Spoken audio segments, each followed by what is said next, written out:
nih. Ya udah dia responnya begitu, ya udah. Dan Tuhan juga kan nggak mau maksa. Ya. Ada juga kawan kita yang dulu sama menyembah Nama Kudus, ketika sakitnya nggak dikunjung sembuh-sembuh, udah dikasih suruh minum ini minum itu nggak sembuh-sembuh juga, ya kan?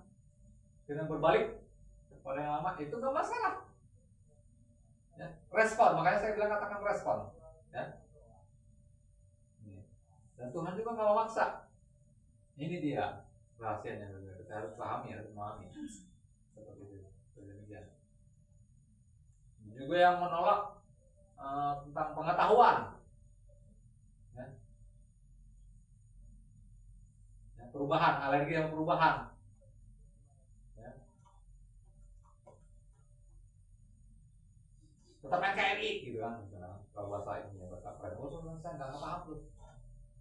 Kalau NKRI apa kamu? Ya.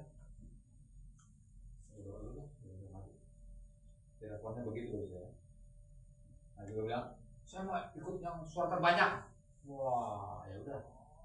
Itu respon masing-masing pribadi ya. Kita harus tahu ini. Nah, kita semua hari ini juga datang. Itu berarti kita itu semuanya berlelah dan masing-masing punya beban. Ya. Kita datang kepada Bapa di surga, kita datang kepada Sang Pemilik langit dan bumi, Sang Khalik. Yeshua Mashiach dalam agama Yeshua. Atau Yahweh salah namanya. Kita akan memberikan kesegaran, menyegarkan kamu. Maka aku akan menyegarkan kamu ya. Kita akan memberikan kelegaan, kelepasan, kebebasan.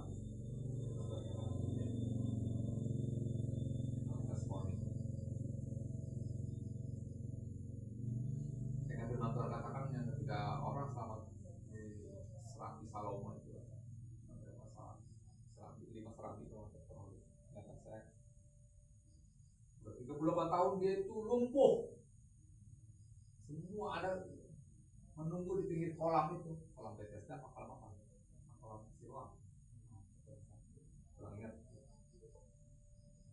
38 tahun menunggu kesembuhan dan mujizat dan getaran nanti kolam itu air itu ada getar-getarin sama malaikat dan malaikat turun. Siapa yang lebih dulu menceburkan diri di situ tabu gimana pokoknya gaya apa kayak gaya batu apa gaya apa cebur penyakit apapun sembuh.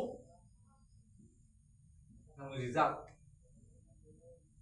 Si orang laki-laki ini, si bapak pria ini selama 38 tahun nggak ada yang bantuin dia loncat situ, dia karena dia lumpuh, nggak berdaya, orang lain cuma sakit ringan, misalnya apa, butuh air lang, itu sembuh udah. Nah, sembuh sama dia udah ya. Satu doang kan, nggak bisa rame-rame. Nggak bisa rame-rame. Kalau misalnya ubanan ke situ sembuh, hitam lagi rambutnya. Kan nggak seperti itu. Udah hilang semua itunya putihnya ubannya gitu kan, kembang jambunya. Ini yang 38 tahun si bapak ini nggak ada yang bantuin dia kan. Ketika itu ada Yesus Mashiach, kamu ngapain? Ini saya nunggu ini getaran Tuhan tapi nggak ada yang turunin saya, nggak ada bantu saya terjun ke situ. Akhirnya kan Yesus Mashiach sendiri yang nuntut tangan. Sembuh, aku mau sembuh, disembuhkan itu dia. Ketika sang juru selamat, ini makanya saya bilang respon. Ketika meresponi dia datang. Iman itu bekerja sama, kebenaran dan kita ada respon. Saya percaya